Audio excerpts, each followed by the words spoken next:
And welcome to today's episode of How the Game Was Won. Today we're looking at the FIDE Candidates Tournament being played in Moscow and round 6 of that tournament. This specific game played on the 17th of March 2016. And we're looking specifically at the game between Viswanathan and Peter Svidler. And without further ado, let's have a look into the specific moves that were played in the game. We start off with E4, E5, Knight F3, Knight C6, Bishop B5, A6, Bishop A4, Knight F6, castles, Bishop B7, Rook E1, B5, Bishop B3, castle short, and A4. And as you can see, we've got a closed Royal Lopez, a closed Spanish Open on the go at the moment. Now, very importantly, playing black, Peter Svidler has reached this exact position 13 times in his games, and each and every single one of those games he has played B4 for black in this situation. However, today he plays Bishop B7, so this obviously came as a little bit of a surprise to Viswanathan, and therefore he even though this is the main variation, Vishy spent a good 10 minutes analyzing this position and working out a plan for what he was going to be doing next.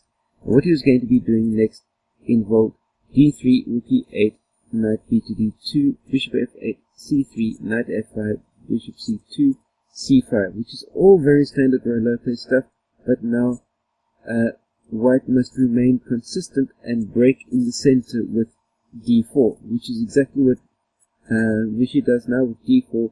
E takes D4.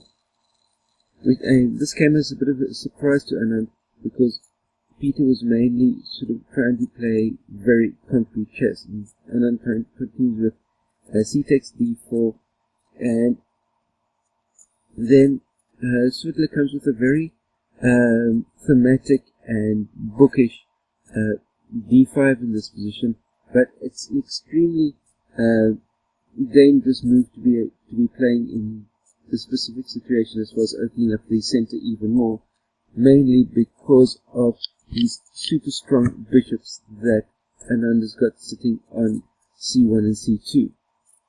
Because those two bishops have got, as soon as that center gets opened up even more, those two bishops have got direct access through to an incredibly strong kingside attack. And so what Anand does in this position is he plays E5, which, as you can see, opens up the possibility of running some sort of a bishop takes H7 sacrifice down the line, should it be able to come to that. Svidler played Knight E4, and this was the critical position where Anand took a lot of time in his clock. There are a lot of captures as far as this attack is concerned, and it's an incredibly complex type of combination that required him to be able to keep tabs on all the possible branches and variations. We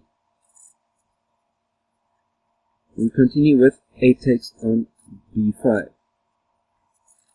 And A takes on B5, we've got Knight E takes on E4, D takes on E4, and although the next move looks incredibly natural for a player like Anand, it's by far the move that signals the beginning of this massive attack that I was mentioning earlier. And that is Rook takes on E4, which not only, once again, as soon as the Rook moves, it once again opens up that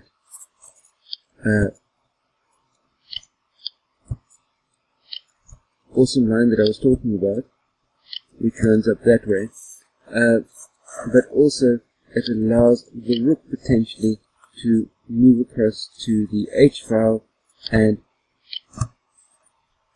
have a double attack down on that very weak looking H7 square. We continue with Knight B3, Rook takes on A8, bishop takes on a8, and knight g5.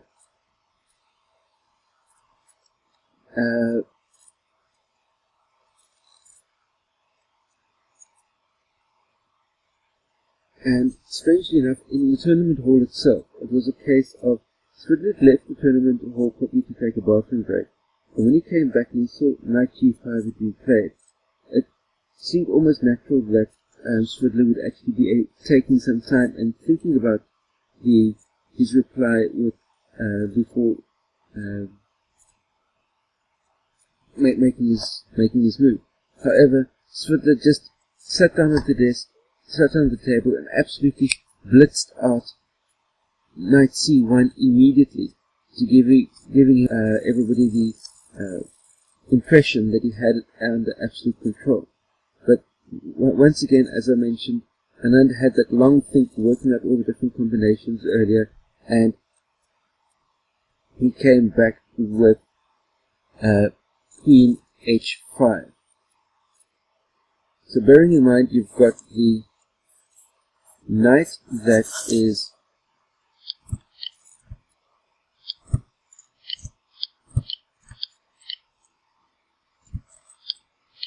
attacking both squares, you've got the queen attacking the same both squares.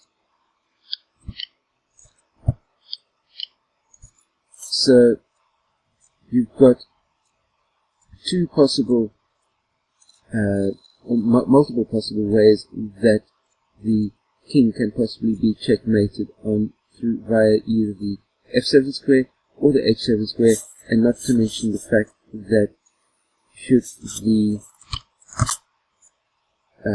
e4 rook move, it will then open up the possibility of the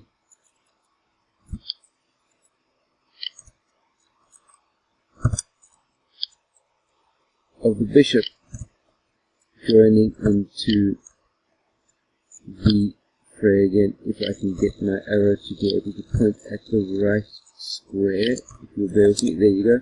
It'll get the bishop into the attack in the forthcoming moves.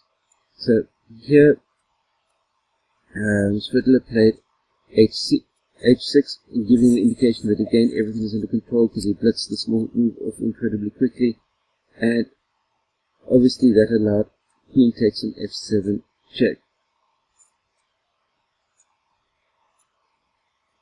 And Svidler blitzed out king h8, and in the tournament hall itself, Svidler now got up to the board and started walking around.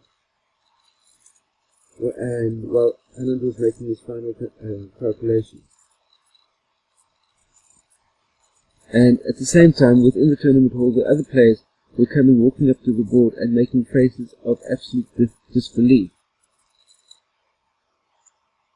And Nakamura actually went and stood next to Svidler's feet for almost a minute, and he just didn't want to leave.